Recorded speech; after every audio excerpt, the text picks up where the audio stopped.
Topic अपना रक्त blood के बारे में। तो वो तो सबके शरीर में है और रक्त है वो एक प्रकार का तरल संयोजी ऊतक है। क्या है?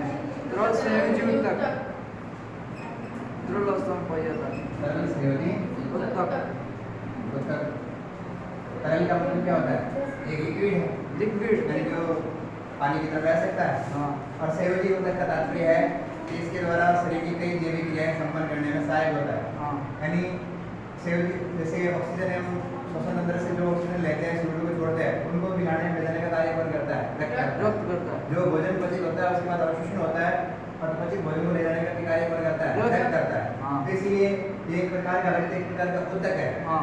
लेकिन ये बहुत सारी क्रियाओं को संपन्न करता है। इसलिए इसको क्या कहा गया है? संयोगी ऊतक। यानी पाचन की भी करता है, श्वसन की भी करता है और श्वसन तंत्र की भी करने में सहायक होता है। तो मनुष्य का रक्त वो तरल संयोजी ऊतक है और रक्त मुख्य रूप से एक तो प्लाज्मा से मिलकर बना है और कणिकाओं से कणिकाओं से मिलकर बना है। तो प्लाज्मा है वो एक हल्का पीले रंग का द्रव्य है जिनमें जल पीले रंग का द्रव्य है द्रव है और ये कणिकाणु है। लाल मुख्य रूप से कौन कौन सी कणिकाएं? आरबीसी, डब्ल्यूबीसी और बिम्बन। डब्ल्यूबीसी और बिम्बन प्लेटलेट्स या थ्रोम्बोसाइट। लेकिन प्लाज्मा का जो 92% भाग है जल वो क्या होता है? जल होता है और 8% जो भाग होता है इसमें कार्बनिक एवं अकार्बनिक पदार्थ होते हैं। हाँ। कार्बनिक एवं अकार्बनिक पदार्थ होते हैं। और मुख्य रूप से प्लाज्मा का जो कार्य होता है वो कणिकाओं को लाने एवं ले जाने का होता है। यानी जो आरबीसी, डब्ल्यूबीसी और प्लेटलेट है इनको ले जाने रक्त की धमनियों में लाने ले जाने का कार्य कौन करता है? प्लाज्मा करता है। हाँ। और ये जो रक्त है रक्त का जो पीएच है 7.8 जो 7.8 होता है इसका मतलब कैसा है? रक्त हल्का क्षारीय है। हल्का क्षारीय यानी रक्त होता है वो कैसा होता है? हल्का क्षारीय प्रकृति का होता है। हाँ। अब बात करते हैं कि रक्त है तो मनुष्य के अंतर्गत कितना होता है? मनुष्य में रक्त है 5 लीटर से 5.5 लीटर वो 5 लीटर होता है। कितना होता है? 5 लीटर के लगभग होता है। 5.5 भी हो सकता है, किसी से अधिक भी होता है। तो अब हम बात करते हैं रक्त की कणिकाणु है जो आरबीसी, डब्ल्यूबीसी और प्लेटलेट। तो रक्त किन दो पदार्थों से मिलकर बना है? एक तो प्लाज्मा और हमने कणिका कहा कि प्लाज्मा से मिलकर बना कणिकाओं से कणिकाएं इसको हम कार्बन्स भी कहते हैं। हाँ। कणिकाएं कितने प्रकार की होती है? 3 प्रकार की आरबीसी, डब्ल्यूबीसी और platelets. RBC, WBC, WBC platelets और प्लेटलेट्स। आरबीसी का दूसरा नाम है आरबीसी का दूसरा नाम एरिथ्रोसाइट। ल्यूकोसाइट। डब्ल्यूबीसी का दूसरा नाम है ल्यूकोसाइट। इसका थ्रोम्बोसाइट और इसका दूसरा नाम है थ्रोम्बोसाइट। आरबीसी का कार्य होता है O2 एवं CO2 को ले जाने का परिवहन CO2 को परिवहन यानी लाने ले जाने का कार्य होता है। अब O2 को लाने ले जाने का कार्य कौन करता है? हीमोग्लोबिन करता है और हीमोग्लोबिन एक प्रकार की प्रोटीन है। हाँ। और हीमोग्लोबिन जब ऑक्सीजन के साथ मिलता है तो रक्त का रंग कैसा हो जाता है? लाल। इनमें केंद्रहीन होती है रक्त का रंग क्या हो जाता है? लाल हो जाता है। हीमोग्लोबिन है ऑक्सीजन के साथ क्रिया करके ऑक्सी हीमोग्लोबिन का निर्माण करता है जिससे रक्त का रंग कैसा हो जाएगा? लाल।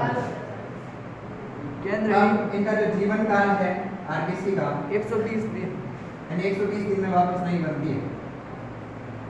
ये केंद्रहीन। और आरबीसी एकमात्र ऐसी कोशिका है जो कैसी है? केंद्रहीन। यानी इनमें केंद्रक नहीं पाया जाता। क्या नहीं पाया जाता? केंद्रक नहीं पाया जाता। अब हम बात करते हैं डब्ल्यूबीसी की। डब्ल्यूबीसी कितने प्रकार की होती है? तीन प्रकार तीन प्रकार की होती हैं। एक होती है न्यूट्रोफिल, बेसोफिल, बेसोफिल और और तीसरी होती है इओसिनोफिल। सर ये न्यूट्रोफिल की संख्या सबसे अधिक होती है इसमें और उसके बाद बेसोफिल और इओसिनोफिल। सर इसमें लिखा हुआ है दो प्रकार की होती हैं, ग्रेन्युलोसाइट, एग्रेनुलोसाइट। बाद भागों में में बांटा गया है। पहले उन दोनों भागों में से एक भाग में ये तीन थी। यानी कणिकाणु में वो कितने प्रकार की होती है? तीन प्रकार की होती है। कणिकाणु और अकणिकाणु इसमें कणिकाणु जिसको हम कहते हैं ग्रेन्युलोसाइट, अकणिकाणु एग्रेनुलोसाइट, और दूसरी होती है एग्रेनुलोसाइट, अकणिकाणु ग्रेनुलोसाइट, जिसको ग्रेन्युलोसाइट भी कहते हैं। और ये कितने प्रकार की होती है? ये तीन प्रकार की होती है, न्यूट्रोफिल, बेसोफिल और इओसिनोफिल। बेसोफिल और इओसिनोफिल।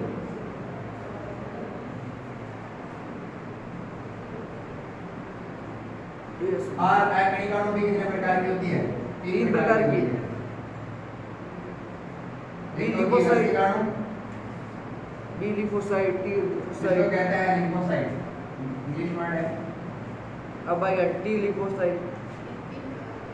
और लसिकाणु भी दो प्रकार की होती है, एक होती है बी लिपोसाइट या बी लसिकाणु, और टी लिपोसाइट, और दूसरी होती है टी टी लसिकाणु। और प्राकृतिक मारक कोशिका, और दूसरी होती है प्राकृतिक मारक कोशिका, मारक कोशिका,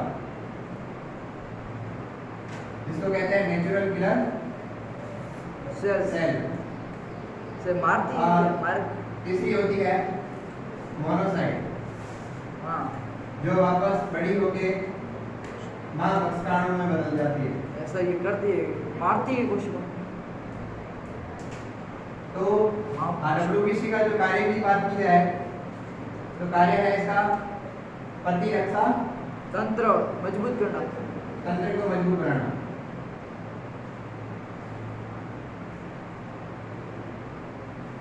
इसका जीवन का लिखा हुआ नहीं। लसिकाणु है, अगर वो बी का मतलब बोन यानी हड्डी में विकसित होती है हाँ, तो इसको कहते हैं टी लसिकाणु।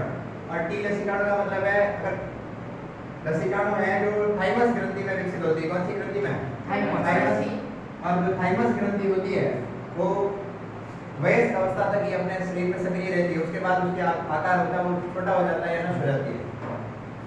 और प्राकृतिक मारक कोशिका और मोनोसाइट बड़ी होकर वक्ष्मा वत्सकाणु का कार्य करती है। हाँ। यानी कोई भी अगर शरीर के अंदर कोई रोग कारक या प्रवेश करता है तो उनको मारने का कार्य करता करती है। है। और इनका भी शायद जीवन काल है वो 5 से 7 दिन तक होता है।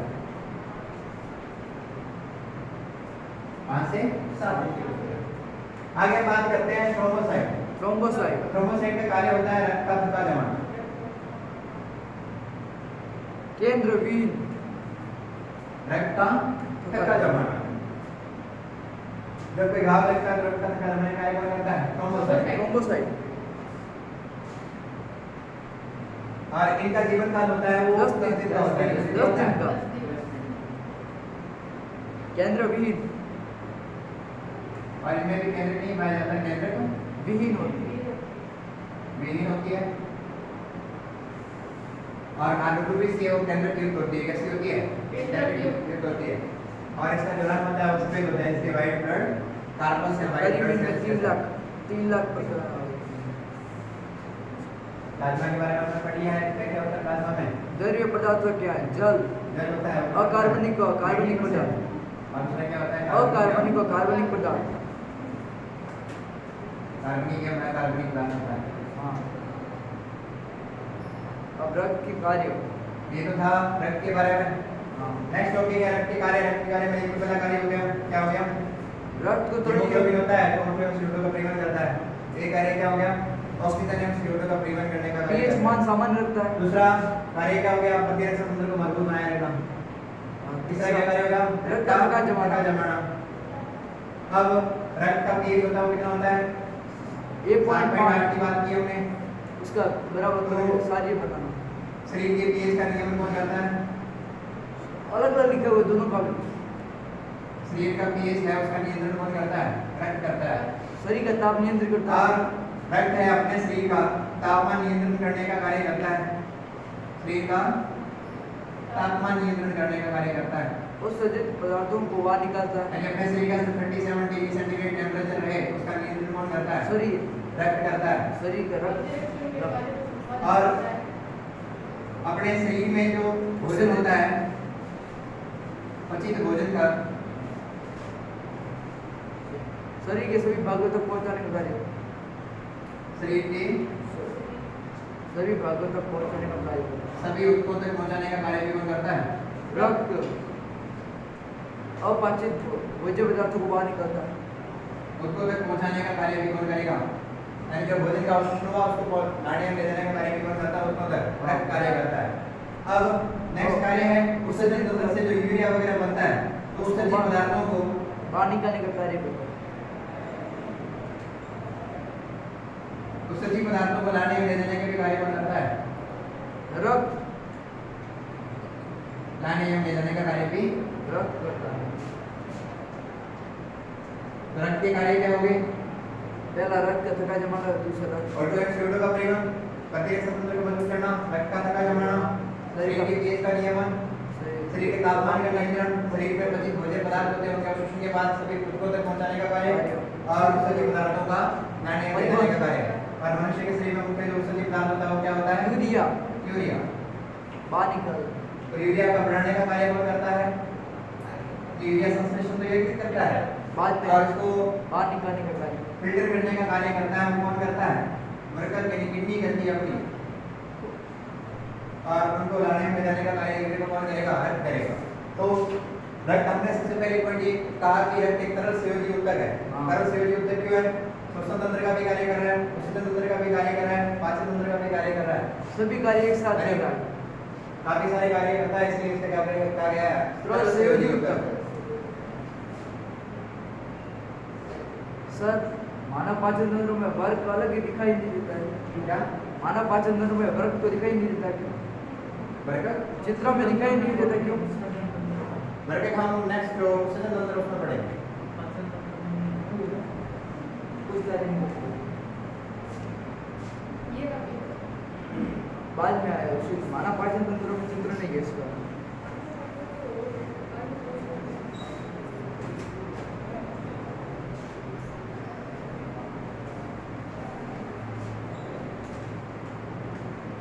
नेक्स्ट टॉपिक है अपना रक्त के प्रकार। रक्त के प्रकार। A B O A B और ओ रक्त समूह से ए बी और समूह करते हैं।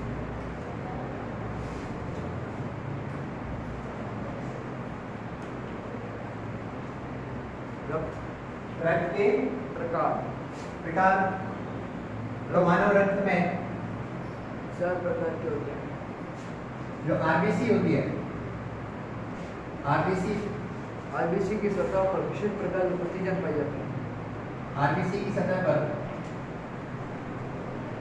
विशेष प्रकार के प्रतिजन के आधार पर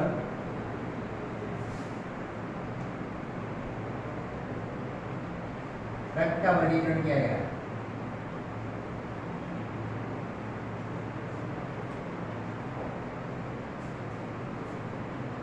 तो एक साइंटिस्ट थे जिनका नाम था कार्ल लैंडस्टीनर। उन्होंने इनका वर्गीकरण किया था।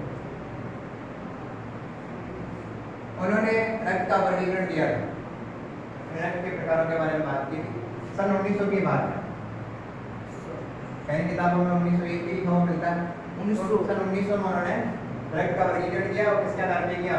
आरबीसी की जो सतह होती है प्रतिजन उनके ऊपर प्रतिजन के आधार पर रक्त को अलग अलग भागों में बांटा गया। तो रक्त है मुख्य रूप से कितने कितने प्रकार का? 4 प्रकार का। उनमें ए रक्त समूह, बी रक्त समूह, एबी रक्त समूह और ओ रक्त समूह। इनको सामूहिक रूप से एबी रक्त समूह भी कहते हैं। क्या कहते हैं? एबीओ रक्त समूह कहते हैं। तो इस रक्त के बारे में हम जो नेक्स्ट अपना चैप्टर रहेगा तो उसमें हम उसके बारे में डिटेल से पढ़ेंगे। लेकिन इन प्रतिजन ए एवं प्रतिजन बी के अलावा रक्त की जो सतह होती है आरबीसी तो उसके ऊपर रक्त प्रतिजन ए और बी दो प्रकार के प्रतिजन पाए जाते हैं। क्या प्रकार के? दो प्रकार के प्रतिजन होते हैं। तो उन्हीं के आधार पर रक्त को कितने भागों में बांटा गया है? चार प्रकार में। लेकिन इन दोनों प्रतिजन के अलावा रक्त में एक और प्रतिजन पाया जाता है जिसको हम कहते हैं RH कारक। धनात्मक और ऋणात्मक होते हैं ये। तो RH कारक के आधार पर भी रक्त दो प्रकार का होता है। एक होता है धनात्मक, एक ऋणात्मक, एक दूसरा रक्त होता है यानी पॉजिटिव ब्लड या नेगेटिव ब्लड। कौन सा प्रकार का है? विश्व में उसी के आधार पर इन चारों रक्त के चार और समूह बन जाते हैं यानी ए पॉजिटिव और A negative, B positive B negative, A B negative और A B positive, O positive और ओ नेगेटिव। किसके आधार पर बनते हैं? RH कारक के आधार पर। तो RH कारक के आधार पर रक्त दो प्रकार के होते हैं, दो धनात्मक प्रकार के होते हैं। और विश्व में 95% लोग हैं जिनमें RH कारक पाया जाता है, इसलिए वो रक्त कैसा होता है? धनात्मक होता है। और 5% ऐसे लोग हैं जिनके अंदर RH कारक नहीं पाया जाता है, इसलिए उनका रक्त कैसा है? 80% लिखा हुआ है, 80%। आगे 80% लिखा है। नेक्स्ट चैप्टर में 95 का जिक्र किया हुआ है। तो ये प्रतिरक्षा है रक्त समूह। नेक्स्ट टॉपिक है अपना रक्त परिसंचरण। विलियम सार्वे ने खोज की।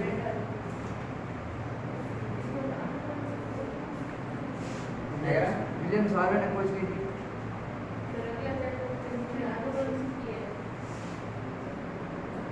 विलियम हार्वे ने रक्त परिसंचरण की खोज की थी। हाँ,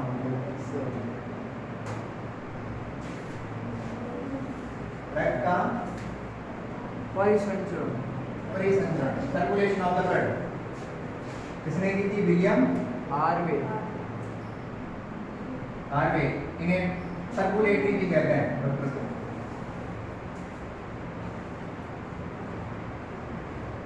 तो विलियम हार्वे ने रक्त के परिसंचरण का खोज की थी।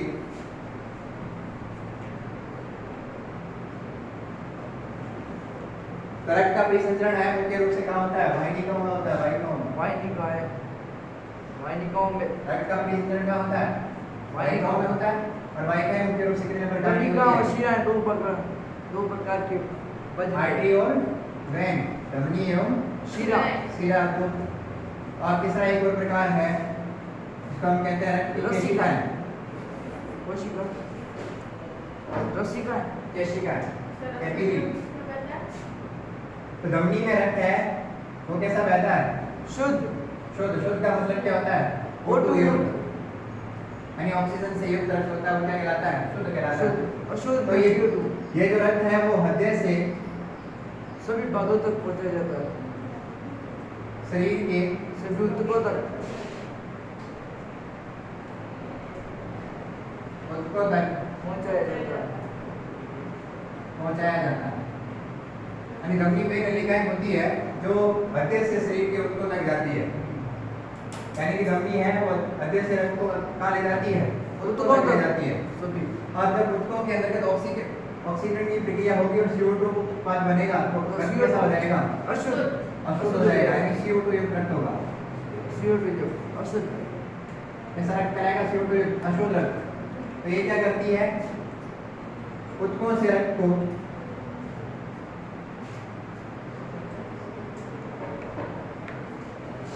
हृदय की ओर लाती है। कहाँ की ओर लाती है? हृदय की ओर। और केशिका है वो धमनी एवं शिराओं को जोड़ने का कार्य करती है। पतले महीन धमनी एवं शिराओं को नलियां होती है,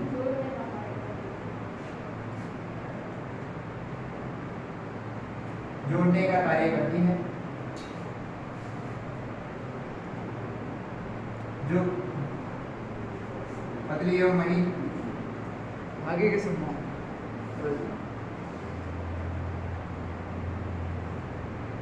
धागे के समान ऊतकों में फैली रहती है। ऊतकों में फैली रहती है। तो केशिकाएं क्या करती है? धमनी एवं शिराओं को जोड़ने का कार्य करती है। और एक पतली धागेनुमा संरचनाएं होती है जो ऊतकों को जोड़ने का कार्य करती है। और रक्त के परिसंचरण में मुख्य रूप से वाहिकाओं के अलावा दूसरे अंग भी कार्य करते हैं जिसे हम कहते हैं लसिका एवं लसिका प्रवाह। लसिका द्रव तो या संधि तो एक ही बात है, लसिका संधि। तो लसिकाएं क्या होती है? जो रक्त की केशिकाएं होती है, कौन सी? रक्त की केशिका है। तो केशिकाएं एवं रक्त वाहिनियों से रक्त संघ उत्तकों में फैलता है। लसिका और लसिका तंत्र के द्वारा गमन करती है, जिसे लसिका कहते हैं। यानी रक्त की नलिकाएं होती है, जो केशिकाएं हैं या जो धमनी शिराएं होती है, तो उनमें से रक्त जब समझ आता है, जब रक्त छनेगा तो उसमें से क्या निकल जाएगी? अशुद्धियां। यानी रक्त छनेगा तो उसमें से कणिकाएं तो रक्त की नलिकाओं के अंदर ही रह जाएगी, और इसके अलावा जो प्लाज्मा होगा और कुछ सूक्ष्म जो कार्बनिक है वो बाहर निकलेंगे, तो वो उत्तकों में फैलेंगे, जिसे हम क्या कहते हैं? लसिका कहते हैं। क्या कहते हैं? लसिका। इंग्लिश में क्या कहते हैं? लिम्फ कहते हैं। लिम्फ।